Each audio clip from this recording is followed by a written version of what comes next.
I don't believe, I'm going to say it again because I've been saying it a lot, but do you hear yourself? JD Vance was in a conversation with a very, very smug Margaret Brennan. Oh boy, she nailed him on the topic of immigration. Good thing that JD Vance didn't have to go deal with the people at Al Jazeera because, man, they've landed on something so important for us to know. They've discovered they're getting red-pilled. Al Jazeera is pointing out that, man, mass migration, chaotic mass migration, that's hard for countries to deal with.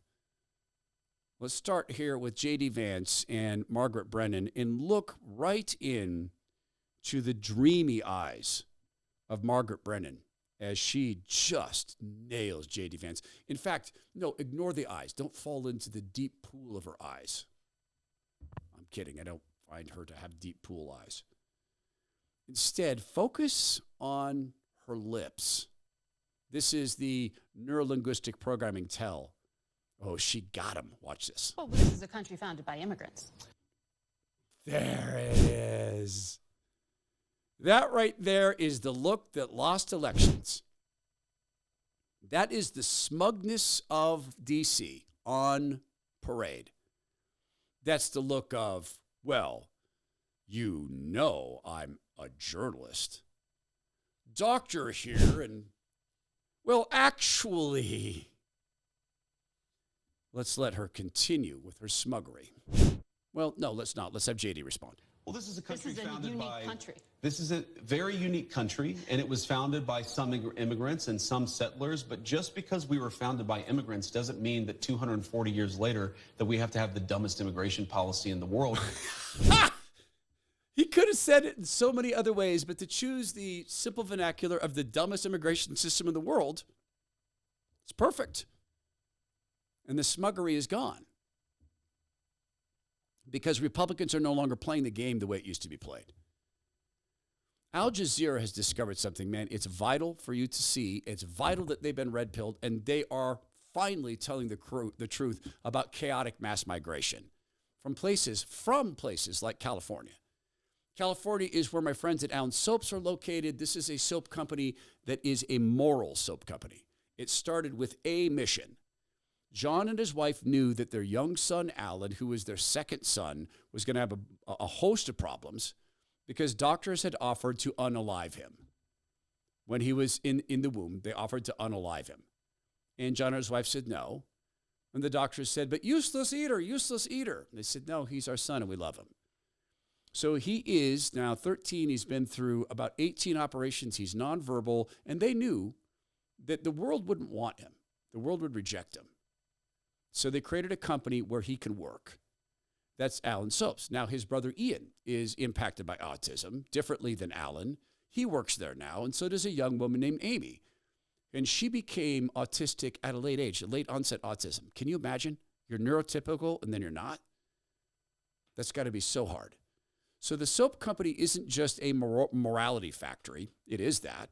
It also makes absolutely brilliant soap. It's made in small batches by a family with 3 generations of soap making expertise. It's 100% all natural, and the fragrances come from the minds of the staff. Go to allensoaps.com/Todd. Get 10% off all their products there and feel better every time you wash your body. allensoaps.com/Todd. There's been some brainwashing, it would seem. With Al Jazeera, they've been red-pilled on the topic of immigration. Watch this. Mexico cannot cope. Not sure any country can, but Mexico can't cope with like a sudden influx of millions of people. I mean, do you know the question I'm going to ask this lady? Hi, do you hear yourself? As much as she wants to embrace them, to use her word, when they come back and make them feel welcome, it all sounds very nice when you're listening to it, but the reality of that is just completely unsustainable. A lot of these people have lived in the U.S. for decades. They have lives there. They have families. They're good standing citizens. So they're not in a position to just be deported and say like, oh, okay, well, I'm just going to come back here and take a job making a fraction of what I used to make and go to my town where I don't have anything left, which is maybe it's been overrun by violence. I mean, it's unrealistic to think that wouldn't lead to a crisis. It is unrealistic to believe that erasing the border of America and allowing anybody to come in who can come across with a coyote or on the rare occasion on their own wouldn't lead to humanitarian crises, wouldn't lead to chaos. And man, it has to suck. It has to be terrifying. For kids who've never lived in Mexico, they're here, and suddenly they have to go live in this place they've never lived. Horrifying. So we shouldn't do it. It can't work this way. Laws cannot be enforced based upon, but man, it sucks, so we're not going to do it. When you are lenient, when you should be firm, you will eventually be cruel when you should be kind. It's a Hebrewic statement, and it is very clearly true. We're to be kind to sojourners because we ourselves are sojourners, and sojourners in our country are to follow our laws. That's what the Bible says. So yeah, there's some tragedy in this. There's also the flat humor of Al Jazeera pointing out what small towns have been saying, border towns all across the country. We can't metabolize this. And then that brilliant move from Greg Abbott and Ron DeSantis of sending the illegal immigrants into the East Coast cities, and boom, suddenly it was, we can't sustain this. Systems can be broken.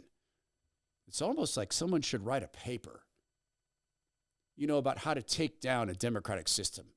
If I wrote that paper, I'd call it Cloward Piven. Good thing I'm not Cloward or Piven.